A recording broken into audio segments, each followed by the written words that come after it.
Howdy, this is Jim Rutt, and this is The Jim Rutt Show.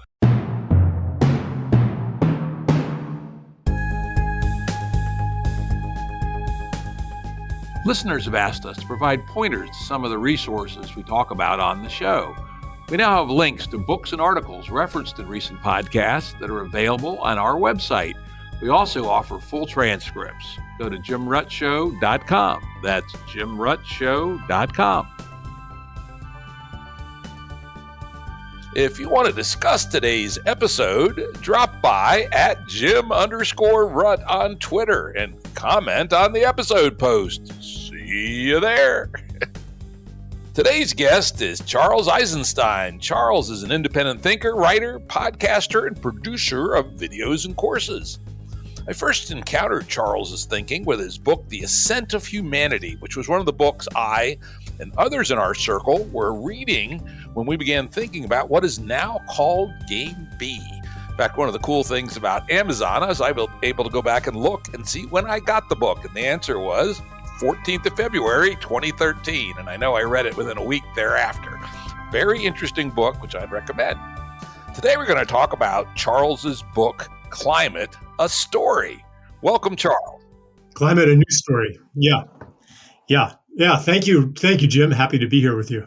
Yeah, today we're going to talk about Climate, a New Story, and it is indeed a new story. I didn't think there was such a thing under the sun on the heavily talked about topic of climate. But before we do that, I saw a post, I think it was yesterday or maybe the day before, where you announced a big change in what you're up to in your life. You've become involved with the Robert F. Kennedy Jr. presidential campaign. Can you tell us a little bit about what that's all about? Yeah. I've been basically a philosopher, a writer, public speaker, et cetera, for 10 or 15 years. And all of a sudden, through some, so-called coincidences, I became an advisor to the campaign and working very closely with the candidate and the core staff. And, for the first time in as long as I can remember, I don't wake up every morning motivating myself to do stuff. I'm on a team now and it's a completely different mindset and a different experience. So, but the basic themes and ideals that I've always served they're still what I serve, but it's just a different arena of application. And especially the climate, which you say a new story, where I'm coming from is outside any of the easy categorizations or the easy position identities in the issue. And that is also something that I'm bringing into the campaign, not necessarily to say that the candidate, Mr. Kennedy, and I agree on everything all the time, but it's a conversation. Like everything that is in the book is also part of the conversation. So I'm happy to, so I can say that, what I say to you in this conversation right now is not representing what Robert F. Kennedy Jr. says, but it is in his field. So I'm happy to talk about what my views are.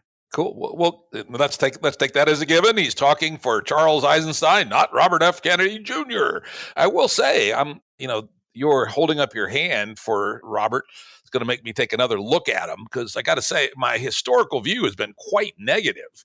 I don't know a lot about him, but the little I know is definitely in the, oh dear, don't like that category in the slightest. I mean, he's been a very upfront and I think very dangerous anti-vax guy and, spreading false stories about vaxes and autism, or at least unsupported stories about vax and autism. And also, I got to say, I was fairly disgusted by his NIMBYism, as it seemed to me, with respect to the offshore wind systems near the family compound in the waters off Cape Cod. And so I go, spreader of false narratives and a NIMBY anti-alternative energy dude, not my kind of guy. So what am I missing there? Well, so for one thing, we're living in a political environment and a media environment where it's all about controlling the narrative. So the influence of industry, big corporations, and moneyed interests in politics and in the media is profound. So, I would say first, actually listen to his direct words rather than what people are saying about him. Go to listen to the podcast. What was it called? The All In podcast, or some of his interviews on. There's one on CNN, one on ABC. There's, or listen to his campaign speech as well, and then make your own conclusions. Yeah. And I will do that now. I mean, if I hadn't seen you raise your hand, I probably wouldn't have bothered. But I think you're a person whose thinking I highly respect. I say, well, if Charles doesn't think this guy's, a conspiracy theorist and a tool for the oil companies, then he probably isn't. So I do pride myself on keeping an open mind. So I will. He's definitely not a tool for the oil companies. I mean, his career was as an environmental lawyer. So he has sued pretty much every energy company, every polluter that you can think of, especially the coal companies and the coal-fired power plants, where he's been, the way that he got into the vaccine issue in the first place was because of the mercury issue that was poisoning the Hudson River and the entire east, mostly the eastern half of the United States because of coal burning power plants. That's what led him to look at some of the science that is, and he would say that he's pro-science, not anti-vax, and wants to bring the pharmaceutical influence out of science and out of the regulatory agencies. But anyway, that's like a different topic for a different conversation. Yeah, let's move on from that. We have a relatively limited amount of time. I really want to get into the book. And again, I'm going to repeat, Climate, a New Story. And Charles does now take a new perspective, at least one I have not seen before. Why don't you start off, as you did quite eloquently, and kind of describe your dive into both the conventional climate change narrative and the skeptic narrative, and then where you came out on the other side. Yeah. So there was, I'm not, okay. So I've been an environmentalist since the age of, 7 or 8. It's a lifelong passion. And at first, when climate change came on the scene as a concept, global warming, we called it was really back in the 80s that I first became aware of it. And at first I thought, this is going to be great for environmentalism, because all of the things that I've cared about, or most of the things that I've cared about that are ravaging our environment, now we have a reason why we have to change them. Now we have a reason why it's not just the polar bears and the forests that we care about. It's our own survival. So we have a reason that we can give people who don't love nature why we have to stop drilling and mining and fracking and making oil spills and all that stuff, why we have to change our whole system. It's not just because we love nature, it's because we won't survive otherwise. So at first I thought it was that climate change was really good news for the environmental movement. But over time, I became more and more uncomfortable with what I call carbon fundamentalism, that equates every environmental problem or blames every environmental problem on the one thing, that if we could only control this one thing, everything would be fine. So you see everything getting blamed on global warming or climate change, which blinds us to the actual workings of this biosphere, which I describe as, in a simple word, alive. This planet is alive. It has a physiology, it has organs, it has tissues. The organs are things like rainforests, like estuaries, like wetlands, like soil, like elephants, whales. Whales are an organ. Anytime that you compromise one of the organs of a living body, the integrity of the entire thing is degraded. So say, whales. When the whales are decimated, and really the population of whales now is somewhere between 1 and 10% of what it used to be, then the entire physiology of the ocean stops working. The whales no longer are transporting nutrients from their feeding grounds to their birthing grounds, or from the depths to the surface where they can feed plankton. So plankton populations plummet, and the entire food web is impoverished. And this even if you want to take it, I'm not sure like how receptive you are to this kind of thing, but the songs of the whales that permeate the entire ocean and form like a neural net or a communication system that maybe even purposely bring nutrients from one place to another, not to mention layer mixing that whales and fish accomplish. Okay, so this is just describing an organ of a living being. You compromise that organ and you have all kinds of problems that, yeah, maybe rising levels of carbon dioxide and other greenhouse gases exacerbate those problems. But the conclusion I came to in my book is that even if we cut carbon emissions to zero overnight, if we continue to degrade ecosystems, destroy habitats, expand drilling and mining, the strip mining, the biofuels plantations, like a lot of the things that we're doing in the name of saving the planet, in the name of stopping climate change, are actually making things worse. And if we keep doing these things, Earth will still die a death of a million cuts. Yeah, and I think that was my number one takeaway, that whether carbon forcing is a dominating part of the problem or not, as you said, even if we cut it to zero, it's the fact that we're not addressing species extinction, soil depletion, land use changes. And as you pretty eloquently said there, you draw a picture of something very much like the Gaia hypothesis of the Earth. I think you actually name it a couple times as being, at least in some resonance with the Gaia hypothesis, that the Earth systems are a homeostatic system of balance that manages cycles of water and carbon and energy and other things. And this is where you go then one step further.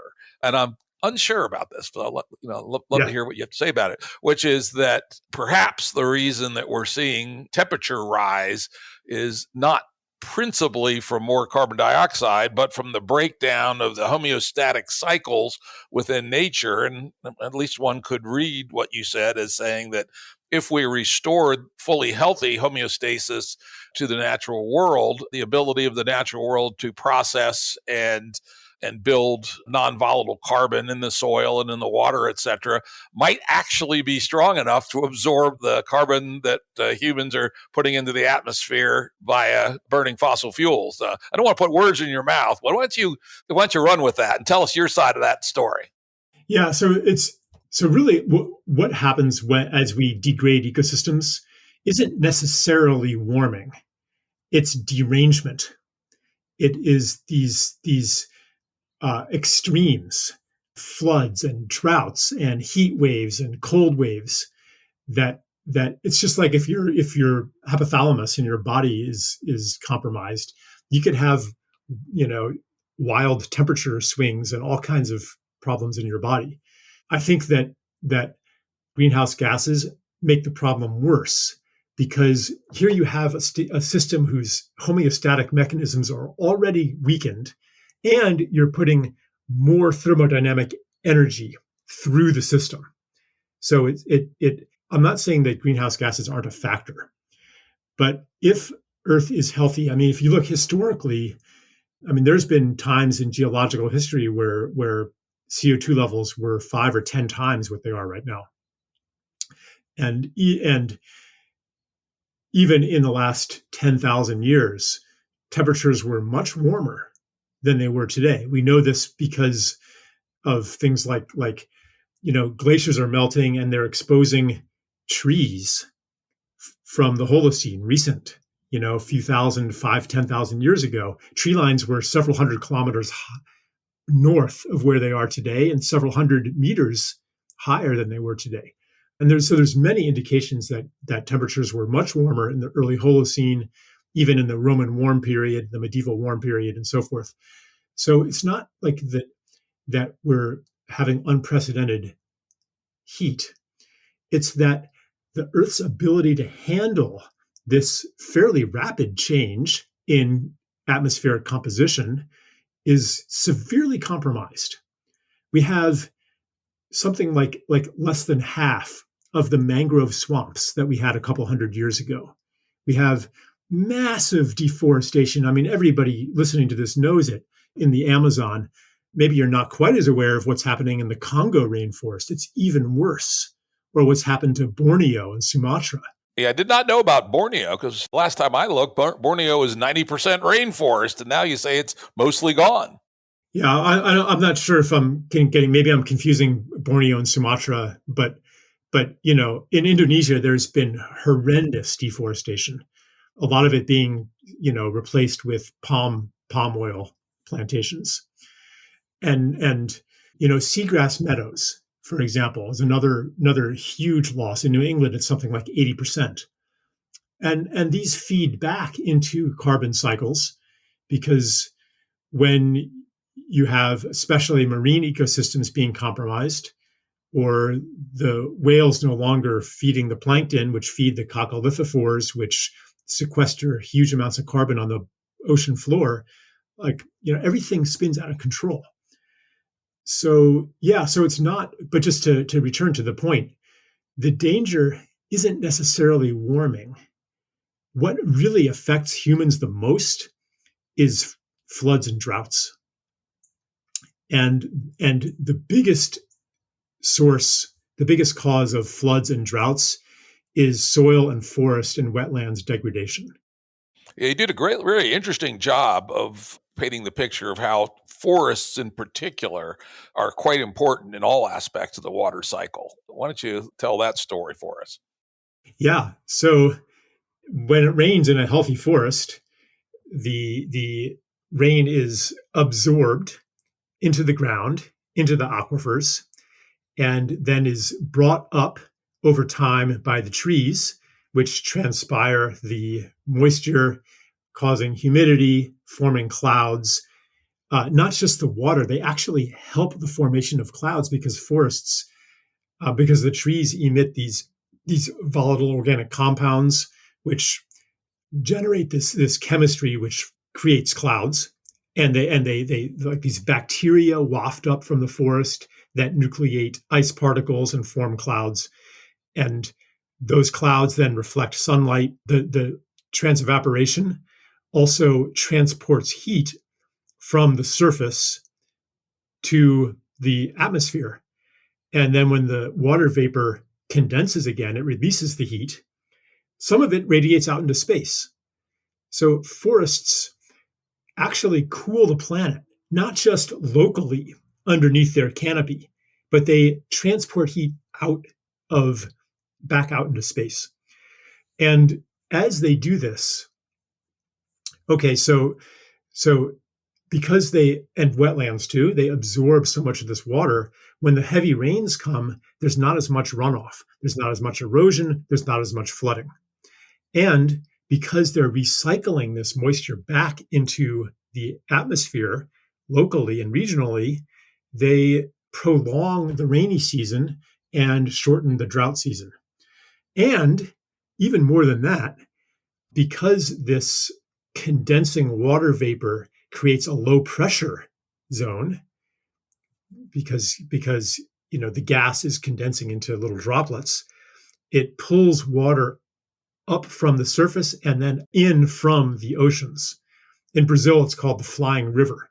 The Amazon is pulling water, and the Congo does this too, thousands of kilometers from the oceans to make the rain, which is why colloquially everybody knows that the forests, like all over the world, people understand that the forests make the rain, which is very different from the geomechanical view that forests grow where there is a lot of rain. No, Earth isn't just a rocky ball that hosts life. Earth is life. Life creates life. Life creates the conditions for life to thrive. And that's what we have to understand as environmentalists. We have to understand this principle. Life creates the conditions for life. And anything that we do to serve life, anything we do to regenerate soil, anything we do to protect forests and ecosystems and species, anything we do will contribute to the vitality of all life on Earth. Now, there's a data point. I wonder how this fits into your story. The eastern half of the United States was mostly denuded of its original forests, and by 1880 or thereabouts, it was 90% deforested. Since World War II and the movement of most agriculture to an industrial model out in the Midwest, the East has heavily reforested, and it's now about 55, 60% forest cover. And yet, that does not seem to be doing much to the trend lines on temperature increase. Yeah. Well, so for one thing, I'll say that yeah. So I want to talk about forests and what it takes for a forest to actually be healthy. It's not just one clear cutting in the eastern United States. Most places were clear cut 3, 4, 5 times. Every time you do that, the healing that is required for it to become healthy again is magnified because you've eliminated keystone species, you've eliminated like whole cycles that take hundreds of years have been truncated again and again and again. One thing that so it's keystone species have in many places been eliminated. They're starting to come back. And as they do, the forests will regain their health. But I'm talking about wolves, cougars, beavers.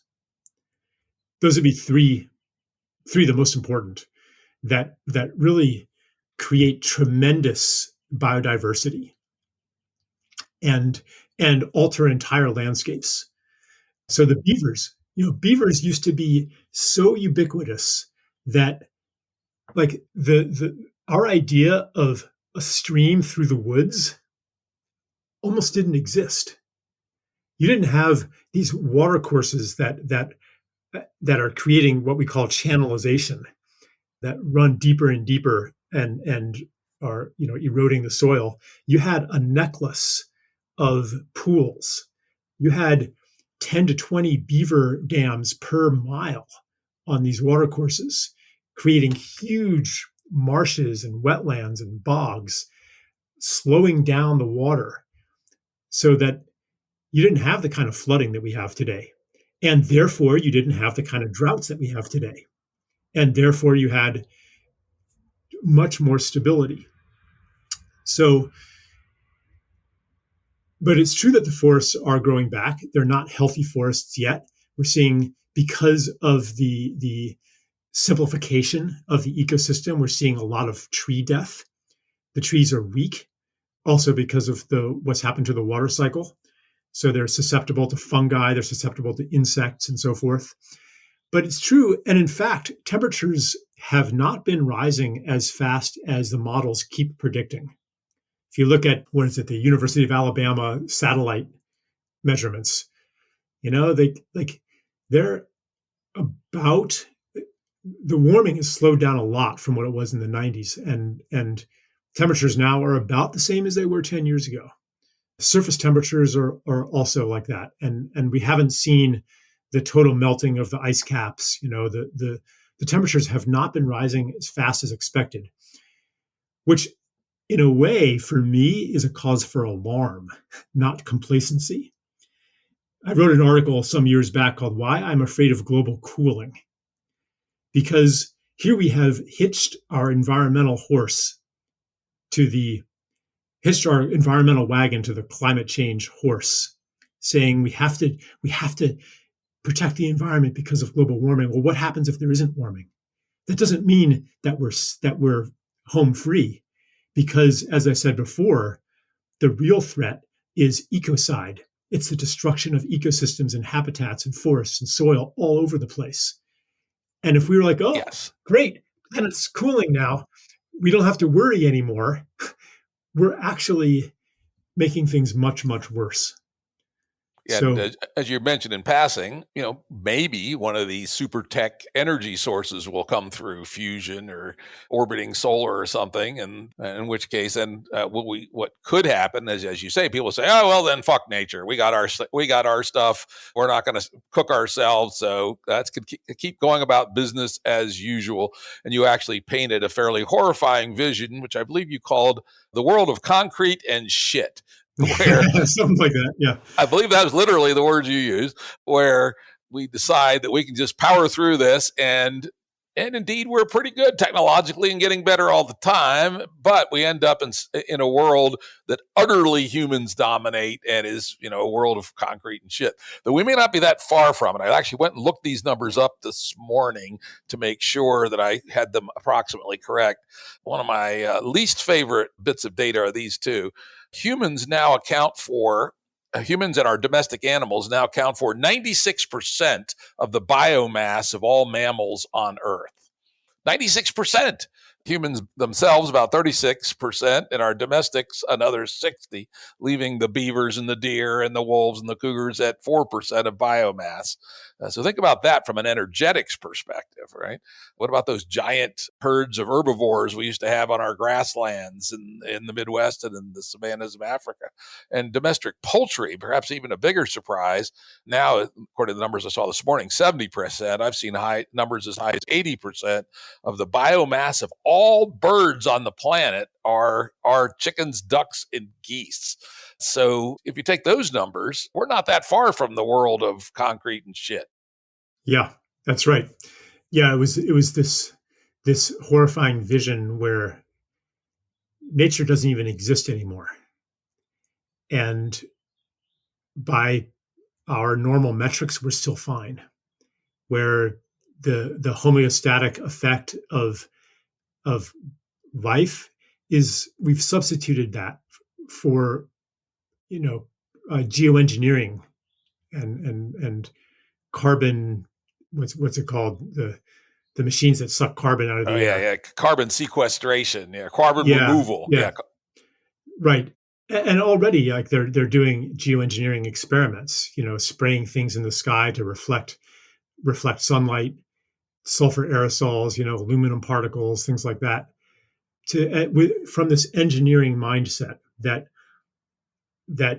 progress consists in our expanding capacity to control and manipulate the material world.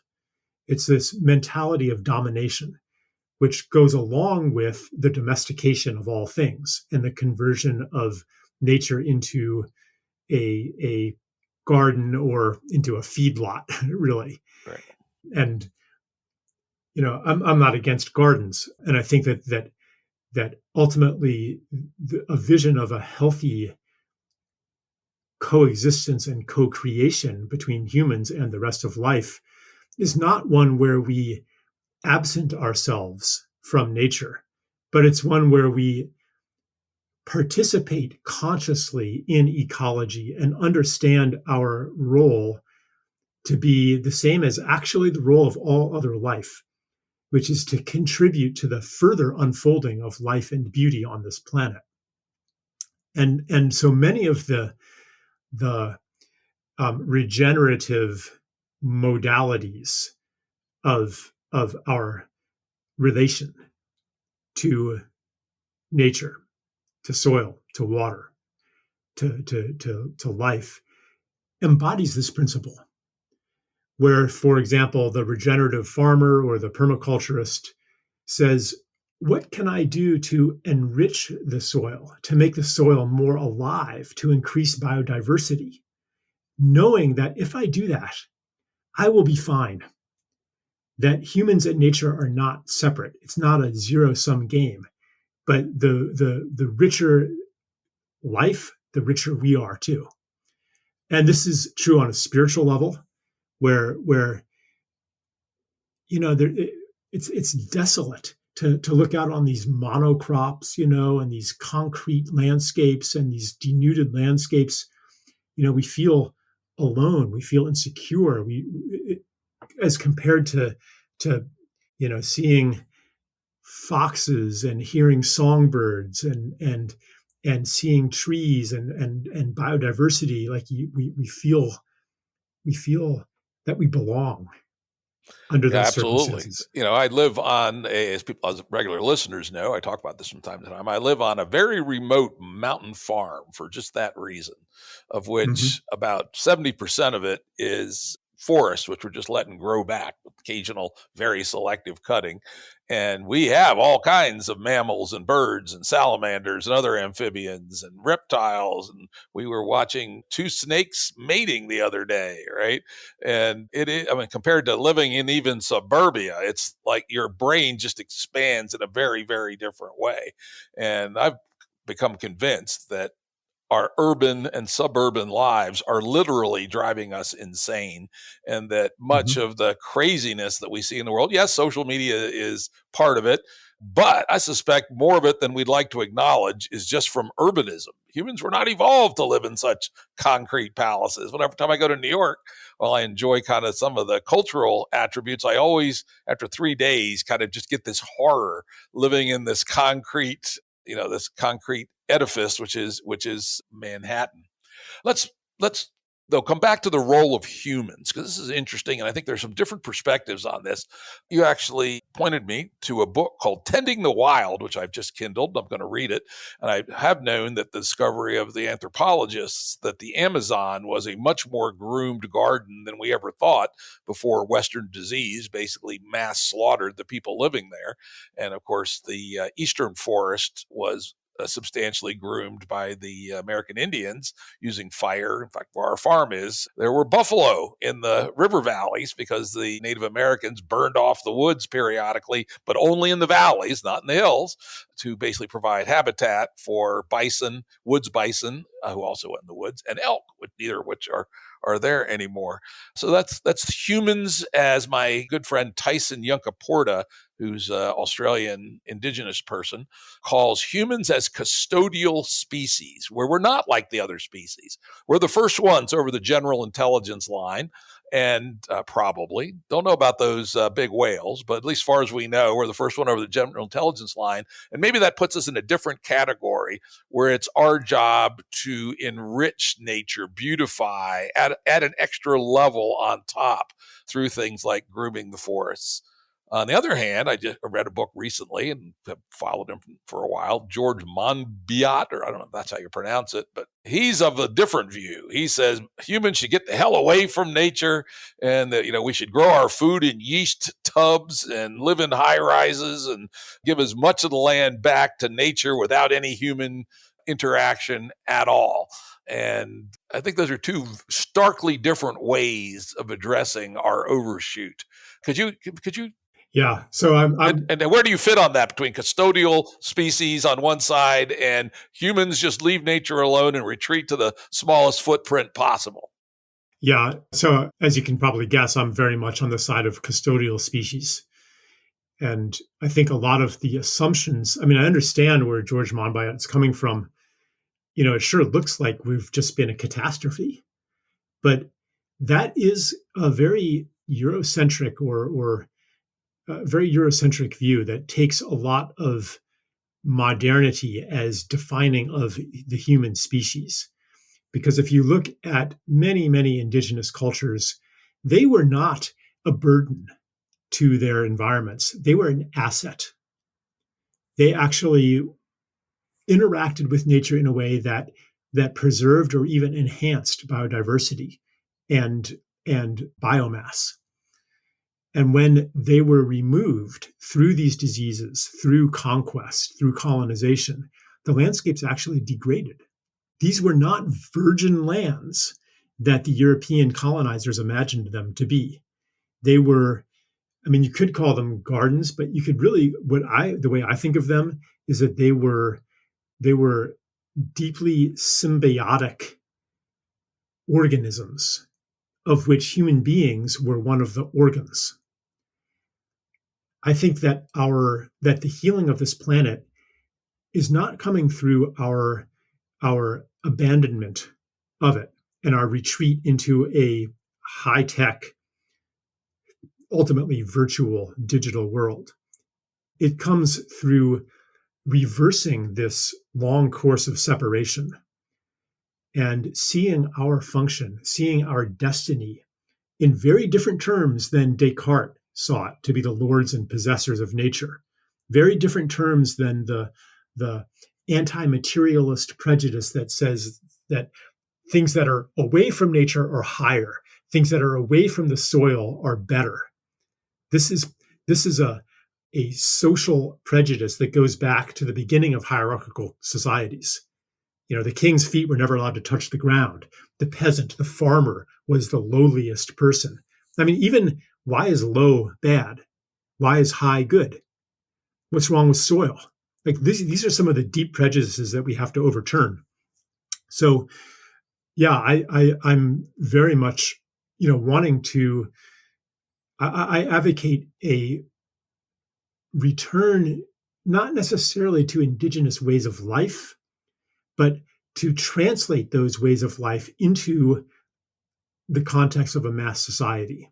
And this would be a profound return and a recovery of human nature. And we see examples of it all over the place where like farmers and ranchers who really embrace this role of I am here to enhance biodiversity. I am here to build the soil. They're doing incredible things. Landscapes, and out west this happens, like when they say, okay, we're going to leave this landscape undisturbed, it continues to degrade. But when you have somebody who is listening carefully to the land, who's in love with the land, who's dedicated to the land, who's using all of his or her human capacities and intelligence to serve the land, then you have miracles of healing. You have places that were desertifying rapidly come back to life. You have springs that were dead for 30 years start flowing again. You have songbirds that haven't been seen in a decade coming back. It's incredible, the healing potential of land when we humans align ourselves with that potential. Here locally, we have an interesting guy named Joel Salatin, who's basically taken some of the things you talked about in the book about more natural style of grazing, where you move the animals every 2 days. From you might have 50 cattle at a 2-acre field, then you move them every two or 3 days, and so it's more like how the actual big herds would move. And I've been to his farm 2 or 3 times, about 7 miles from here, and he has pictures of when his father bought it. It was an eroded, stunted grass, just nasty looking hillbilly farm, frankly. And now it's like thick, spongy soils, topsoil's probably grown an inch. And he's built a series of dams in emulation of beavers and holds the water. He basically provides all the water he needs from his own hillsides, etc.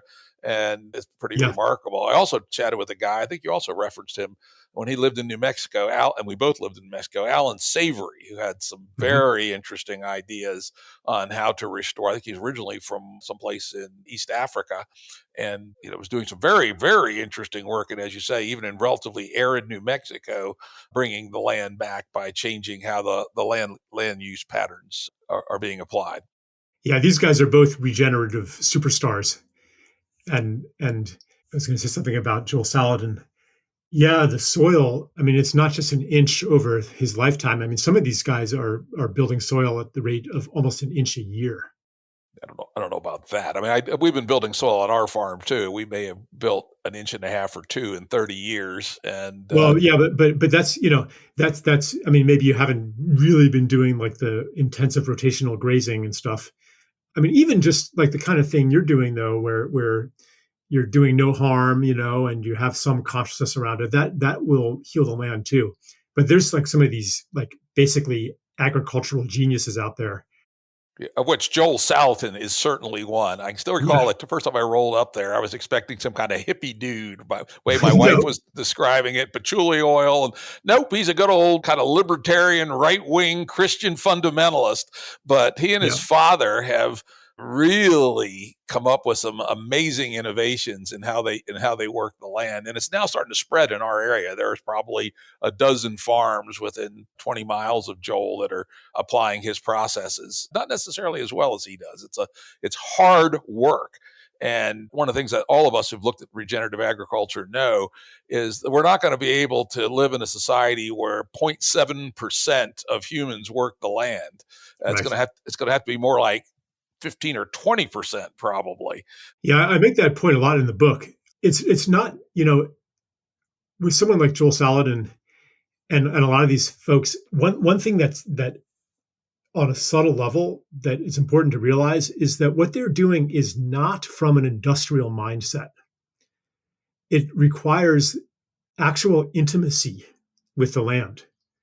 It requires them, maybe they don't consciously say it this way, but it requires that they relate to the land as a being.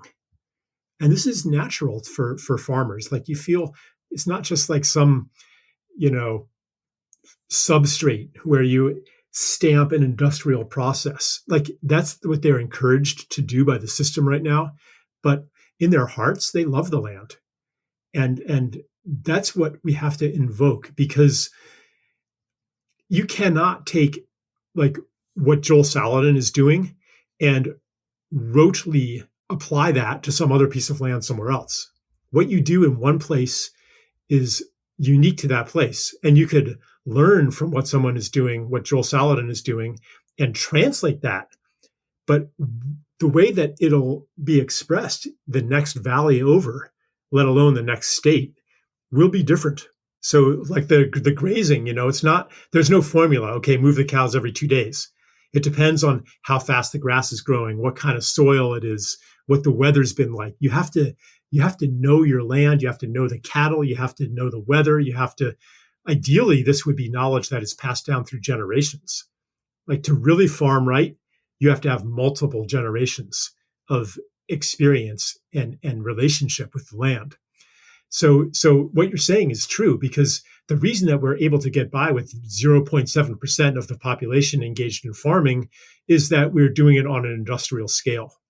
To do it right, to do it the way that Joel Salatin does it, we would have to have, my estimate was about 10% of the population engaged in farming, which is what it was in 1950. Yeah, and it was like 70% in 1870 or 1875, which is kind of one of the hinges of history where things started very rapidly changing, Right. and was down to, I think, 50% or less, maybe a third by 1920, but and falling quickly.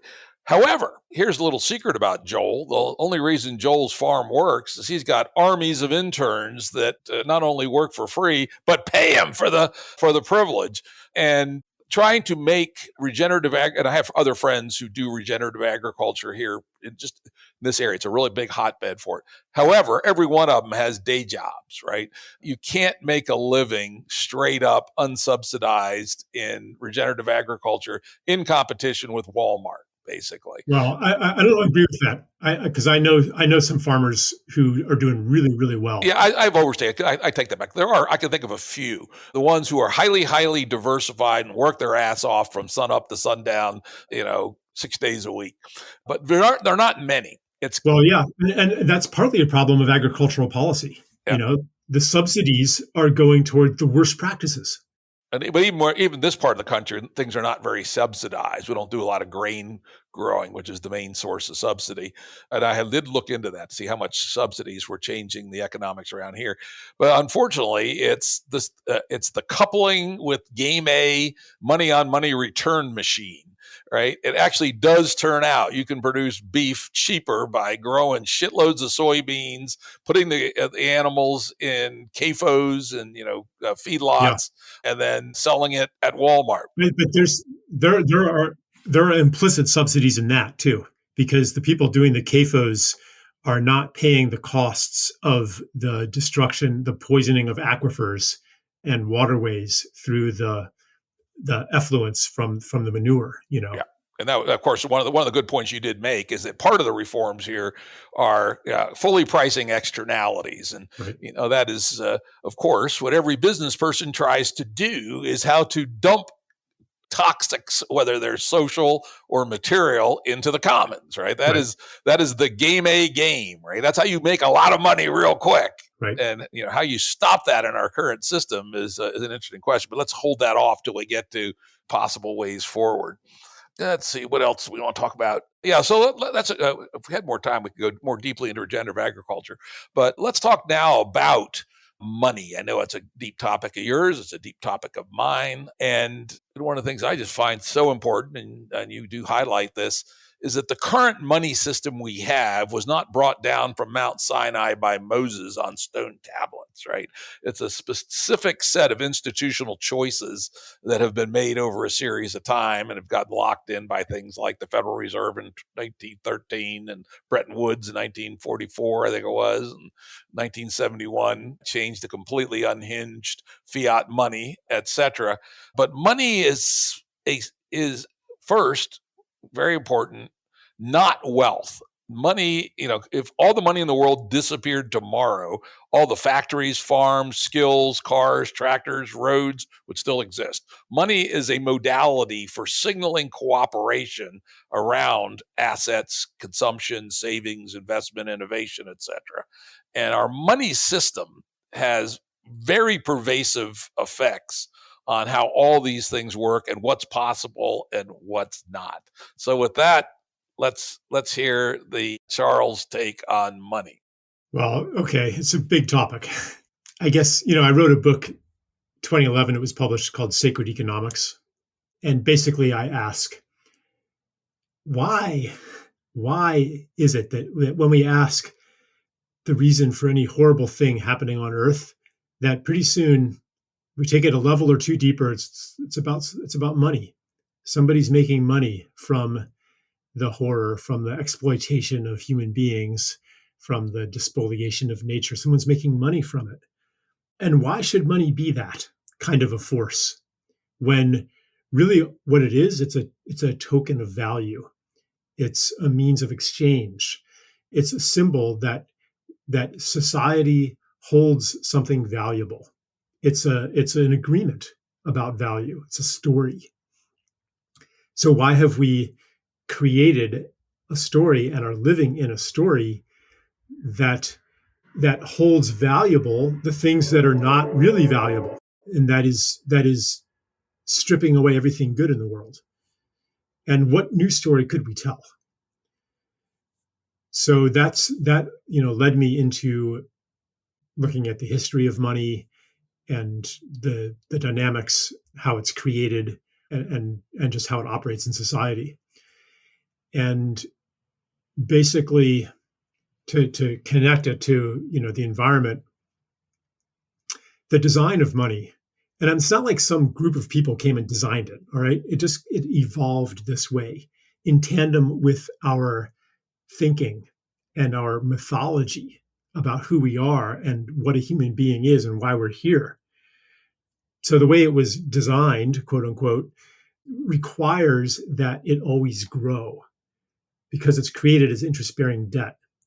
So in order to keep pace with the growth of money, of which there's never enough, there's always more debt than money because it's born out of interest.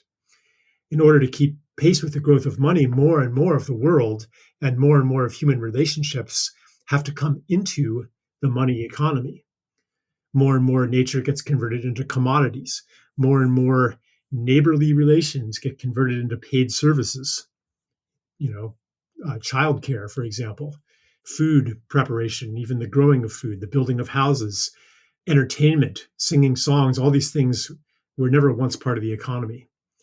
So this process, because of the nature of money, it puts constant pressure on us to convert more and more of nature into things, into money, into products.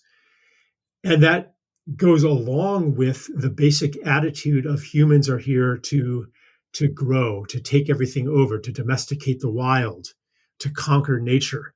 Even George Monbiot's view is actually a distorted version of that we are separate from nature, that is what progress is, to become more separate from nature. So the money system that we have now fits in hand in glove perfectly with these attitudes, with these myths about ourselves and our relationship to the rest of life. And the money system will not change until that consciousness changes. And the good news is that consciousness is changing. How many people really resonate today with the conquest of nature? That used to be a no-brainer.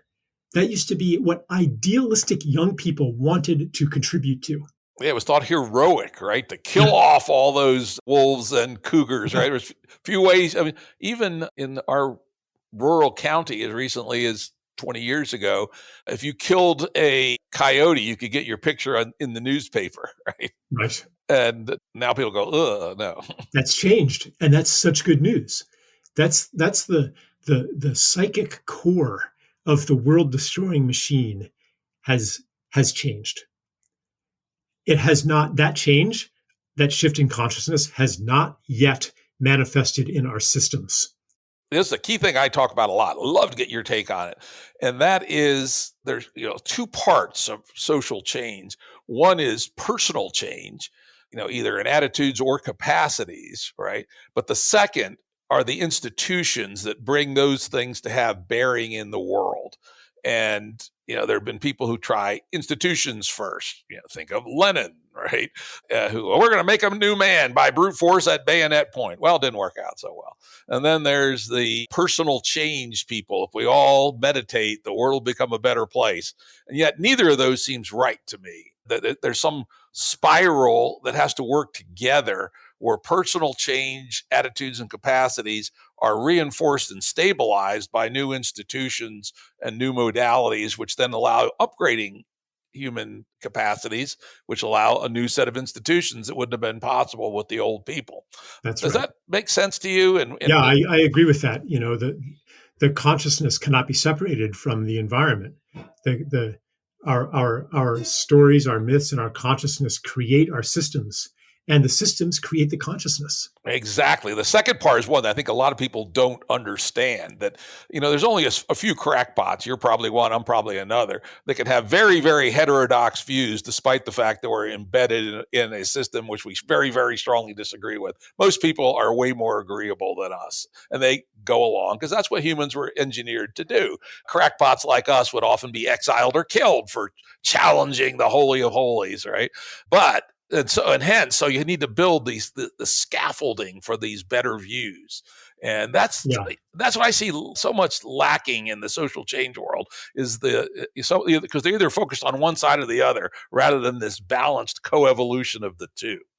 Yeah. There's another aspect of it I would like to bring in, though, which is that this complex of consciousness, story, and system, it's a gestalt. It goes all together.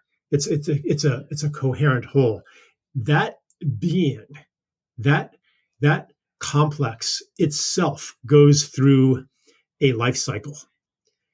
And say more about this. Yeah. So the consciousness and the systems, they co-evolve as a whole.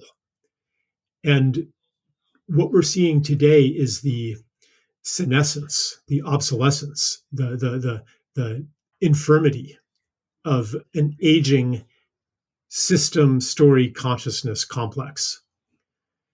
So in this moment, there is an unprecedented opportunity to change all three levels. I've been mostly working in my work at the level of story, changing the prevailing defining stories of our civilization. But the story, it's a mistake to see the story as primary rather than the consciousness or as the system, as you were saying.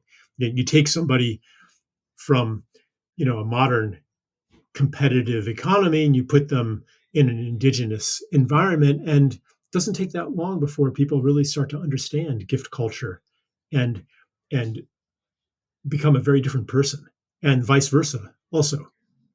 So we have a moment now where that is ripe for change on every level. That said, the system comes last. Usually, it's the last thing to change because it has so much more momentum. It's frozen in place, and so the moment we are at now is that the consciousness is rapidly changing. We don't resonate with the values of the industrial age. But the institutions of the industrial age are still here. So there's a big disconnect. And we feel, therefore, very much alienated, not at home in the world that we've inherited.